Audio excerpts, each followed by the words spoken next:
Is it so that it's in your home where you live in the living home? Yeah, it's in the basement. Mm-hmm. So have you basically needed then to do some kind of like, I guess you needed to do some kind of double wall system or some kind of soundproofing in order to... I wish. It's just a basement. Okay. Yeah, whenever I play drums, it goes through the rest of the walls and everything in the house, and my wife hears everything I play, and anytime I scream and stuff by missing takes and whatever. So, but it's a really cool setup. I'm actually seated right next to my drum room, and I don't know if I should do this, but I'll just do it really quickly. There you go. Sure. That's my gear right there behind me, and then I have my E-kit, which that's where I learn a lot of stuff on now, and then my actual kit is to the left here. But But is it like a separate room? At least in some of the photos I saw, it looked a little bit like that kind of mixing desk place where I guess you are at the moment. It's a bit like its own room. Yeah, this is like where all my preamps and everything is, and my studio monitors directly in front of me, and then right here to my left is the separate drum room. So, right. It looked like in the photos that it's quite tall, like high room, quite nice room height. Or was it a visual like a trick? I think that's an optical illusion. Okay. It's not that tall, unfortunately, but it's tall enough that, like, you know, using overhead microphones, you can get a pretty decent stereo image with it. It's just a little bit more of a focused stereo image. Like, I think I have maybe about 2 feet from the microphone to the ceiling. So, right. It's not much room, you know what I mean? So, and if you're standing in the room, you can touch the ceiling with your hand. So, okay, so it's maybe something like 260 centimeters or 270 to 80 the room height. Sure, yeah. Mm-hmm. Yeah, that's based on your sounds which you are getting there. It's pretty okay. Yeah.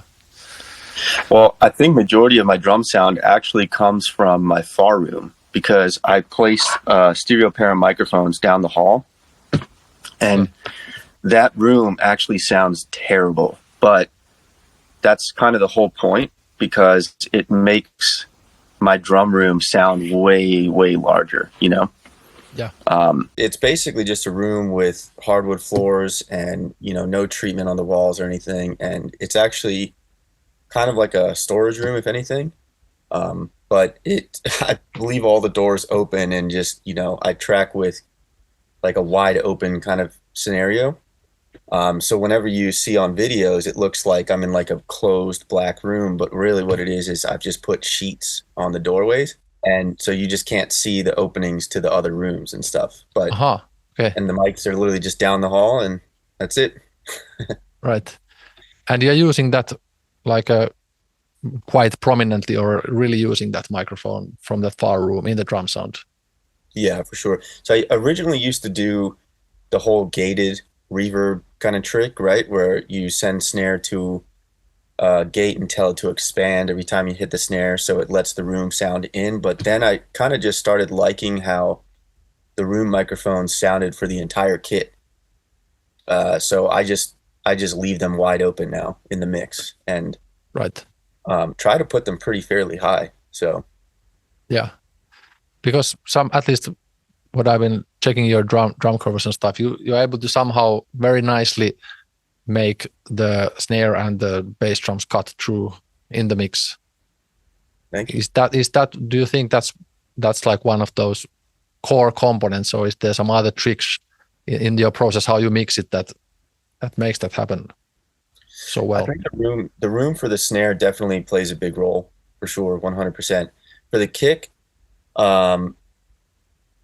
honestly, I don't know. My kick-in signal is pretty prominent in the mix, and that's usually majority of my kick sound.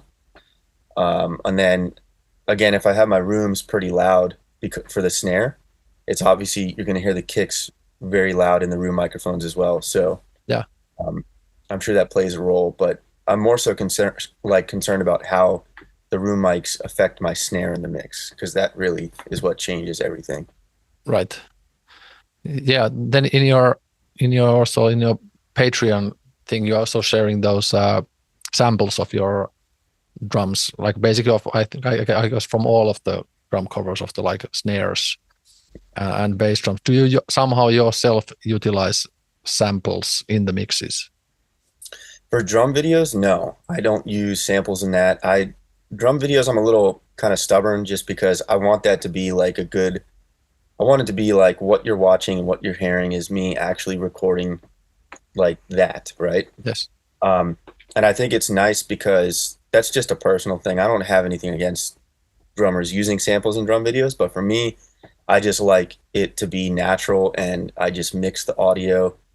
And a lot of times too, the song, I don't have any way to remove the drums in the original song, right?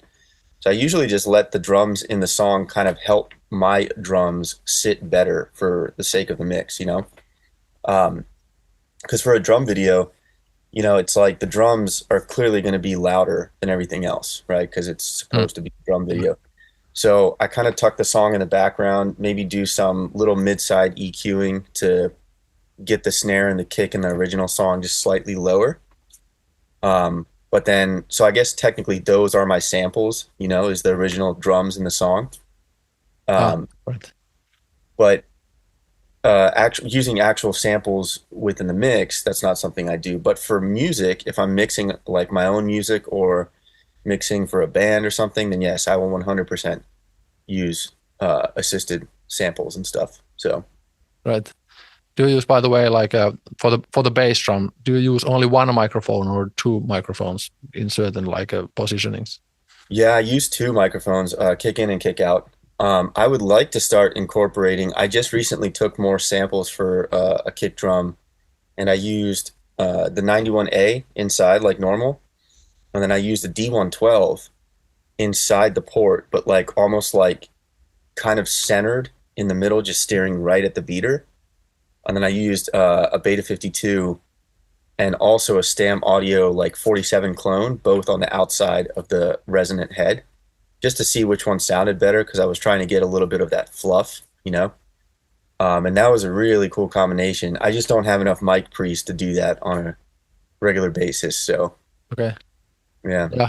Because I've been forever like what little I've been doing like drum mixing and recording. So I've been only using like one signal basically at the port or kind of like in the drum towards the beater. But I'm just thinking that maybe that's next thing, which if I'm wanting to improve my drum mixing, that maybe I should add the second microphone as well to the outside of the like what mic do you use for kick in? I'm just curious because I'm like I wouldn't say I'm getting bored of the 91A, but like I'm always kind of on the hunt for other potential things to try that other drummers do, you know? Yeah. It's Audix D6. That's one I have. Oh, sweet. And okay. Yeah. And I guess was it Audix i5? Not sure i5. Audix i5, I guess, is the snare mic. That's cool. If I'm not messing those brands up. But I think for snare, based on my trials, SM57 would work somehow better for the top mic at least. Yeah. But yeah, that's the thing I'm constantly trying to improve. And like recently I now built this kind of more of like a drum studio to our current rehearsal room, and been then like once also launched this YouTube channel, was been starting to little by little like because it's like a fixed position to all the mics, so I'm able to every time kind of return to the same setting and then do tweaks and little incrementally improve and change things. Yeah. So that's at least something I think for the bass drum side, which I should try next, for example, to have like two mics. Yeah. If you think it's missing, yeah. You know, the one thing that I struggle with kick drum is really that like the 91A is a really good microphone for inside, but I feel like something is still never kind of quite clicking for me with the kick drum. It doesn't have this like slap naturally. Okay. That I feel like I've heard other people send me multi-tracks for before, and it has this like certain slap that I really like in kick drums, and that's just tough to get. I don't know if it's like a tuning thing, but I'm constantly like, I don't really change microphones. It's not like I have a huge microphone locker or anything. I kind of just have what I have. But every video, I'm kind of just like trying to dial it in a little bit further, and Yes. so Exactly. What kind of like I saw you have this kind of like a quite standard like this what is it in inches, but like maybe those like acoustic panels on the sides, which we are seeing also at the background, those red ones. Do you have also some other like bass trappings in the corners or things like this? yeah, I have a lot of bass traps. My entire mixing position is surrounded in bass traps because it's kind of like a small, like rectangular box where my mixing position is, and I like to keep my monitors, a good distance away from the walls, but so I can, listen at a little bit louder levels. I kind of wanted to treat all of this area with bass traps. And then in the drum room, again, it's just a square, right? So bass traps really helped to kind of like focus a lot of the microphones, because, for example, my tom microphones, my floor toms, when it doesn't look like it in the video, but like the wall is like right there next to the floor toms, Yeah. So before, when the room was fairly untreated, it was just so like washy and just, you don't know what you're going to get in that tom microphone kind of thing, Right. Okay. So yeah, the wall is just lined with bass traps for sure. All right. How deep kind of like a bass traps? Is it also like, is the back wall or just the corners in the live room? In the live room, it's the wall and the corners. And then in the corners, I also have bass traps that are hung medium level, and then another set in front of it on the lower level. Right. And then every bass trap is at least 4 inches, and then the ones in the corners are 6 inches. So they're the thicker ones. One thing that really helped too, I think that made a bigger difference when it comes to like where I'm mixing, is having a cloud above me. Yeah. So I built like it's basically like just a bunch of smaller panels, but I built like weird dips and shapes and stuff. Right. And Yes. that was nice. It definitely like focused the mixing position a lot more. So right.